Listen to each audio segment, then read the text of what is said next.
Transitional owner and lead designer, and today we're talking about a very special project near and dear to TBL's heart. It was one of our very first projects that we ever did, so we find it well suited for our very first episode of the Victories.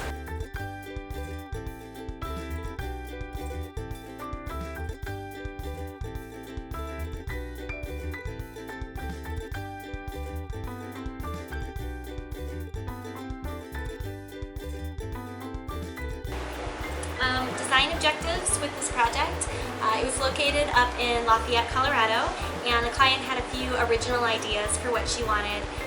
The very first thing being, I think the first note she ever sent me was, I want to remodel my fireplace. So it started out a little bit small and became much larger as we worked together. When I first met Pam, the client, we met at her house and she was there. It was during school year, I believe, at the time, so her children were in school, and she is a super busy, hardworking, stay-at-home mom. So she really values her home space and just kind of hated the space that she was living in.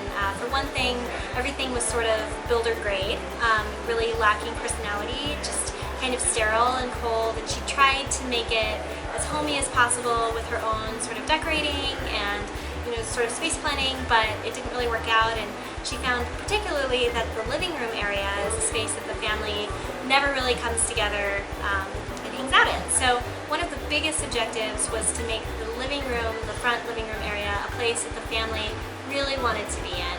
The second objective was to really warm up the space and tie in a little bit more with the client's personal aesthetic preferences, which were sort of a transitional rustic Colorado home appeal, give it some warmth and some kind of mountain edge to it. So that was the second.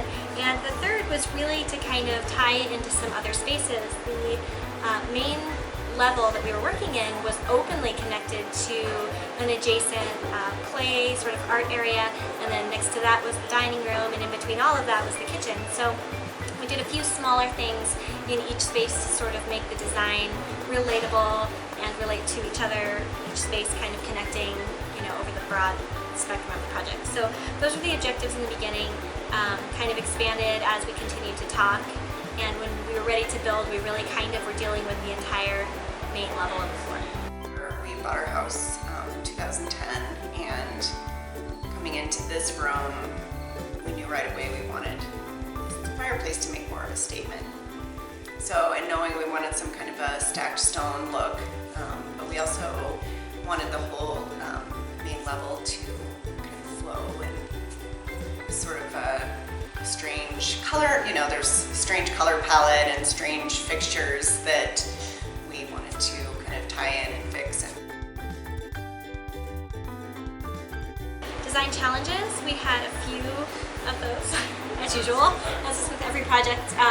Probably one of the biggest was that we were dealing with a fair budget, not really feeling too strapped with money on this project, but dealing a lot with time issues and contractor issues.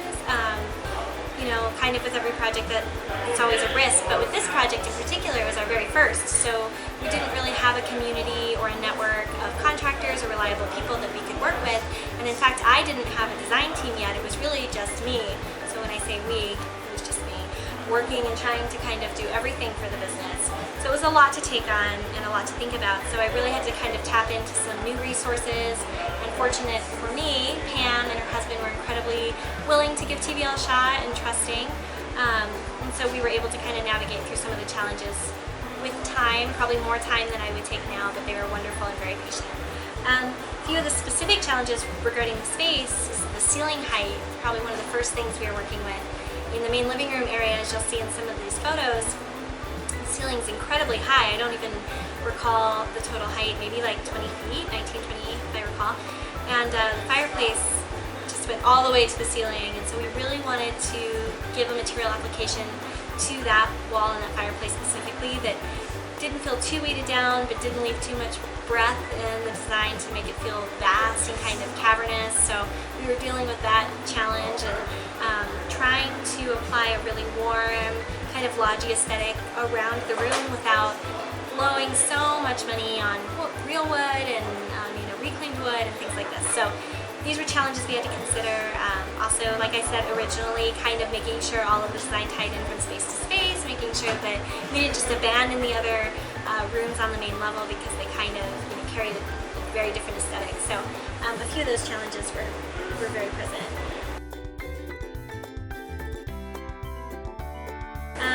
Design solutions, we tackled these challenges in a couple of ways.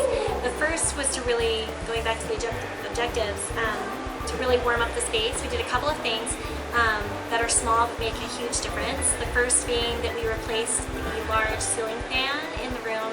It comes down, it's big and metal and like super modern, hyper modern for the space. So we took that and switched it out with something really transitional. Had wood and it's warm and it's large, it works really well, but it's really beautiful. We covered the fireplace with stacked stone that goes all the way to the ceiling in a medium kind of light color so that it didn't get too heavy. Kind of sparkles and it's just gorgeous and natural, and it brings the height out of the space without minimizing anything or diminishing space in any way.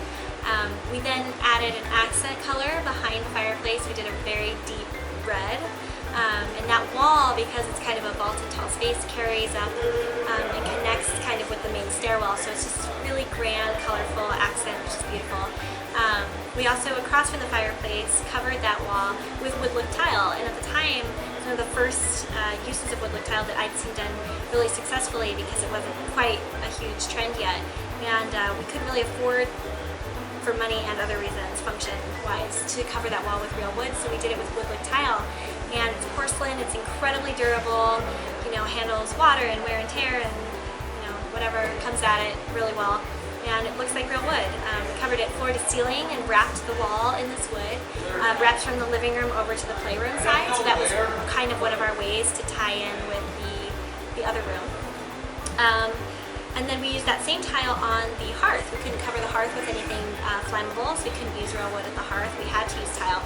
So we used the wood look tile to give the illusion that there's this wooden hearth, which is really beautiful and kind of rustic. Has this gorgeous appeal. It's very inviting, but also very durable and, flame resistant. So we did that, and then we actually had a local artist match the mantle to the look of the wood look tile. So it actually looks like the same wood. It's real wood.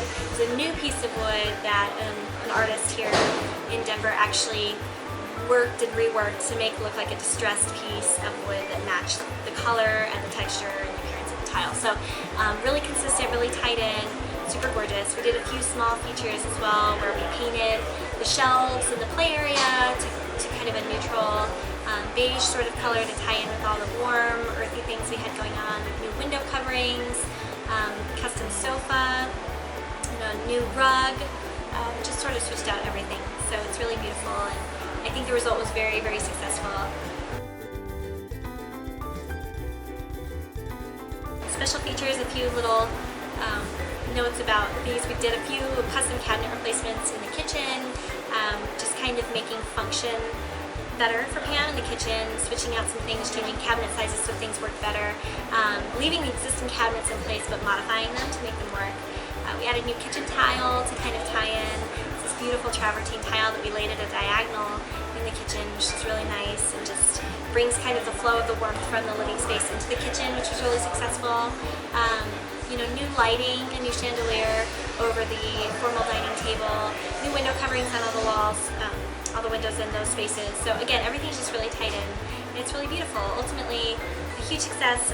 Pam had a lot to say in terms of positive things at the end. Even before we were completely finished with the project and we were starting to move some of these furniture pieces in and the tile was done, the colors were in, she was already noticing that the family was choosing to hang out kind of in that main living room more. They were gathering there, and at that time we were approaching, I believe the holiday season and getting ready to decorate, and so it was just really exciting. And I think to this day they're still really using it, and it's a family-friendly, highly functional, cozy space. It's made it tons cozier. It's still a really big space, but our family loves to sit here. This is right here, the coveted spot in the whole house. We have a comfortable couch. We love the fireplace. It's just, I feel like when people walk in, they're immediately feeling at home.